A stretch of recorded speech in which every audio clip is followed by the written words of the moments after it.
নবজাতক শিশুদের জন্য আমি যেহেতু গরমের সিজনে অনেক শিশুদের আমারও নবজাতক শিশু রয়েছে, অনেক বেশি কফ জমে যাচ্ছে।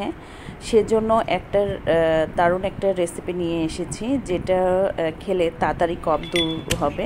তো সেই রেসিপিটি হচ্ছে পেঁয়াজ, লবঙ্গ, তুলসী পাতা একসাথে বেটে নিতে হবে। আমি হামানদিস্তাতে পরিষ্কারভাবে ধুয়ে নিয়ে বেটে নিচ্ছি।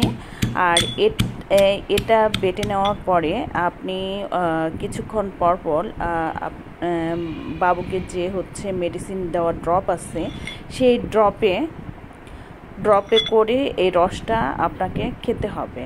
তো প্রথমে হচ্ছে আমি বেটে নিয়েছি। এখন এটা মিনিমাম 10 মিনিটের মতো আপনার হচ্ছে 2 কাপ পানি দিয়ে জাল দিব। যখন ফুটে আসবে, কিছুক্ষণ ফুটানোর পরে চায়ের মতো যখন হয়ে আসবে, তখন এটা আমি নামিয়ে নিয়ে ছেঁকে নিব।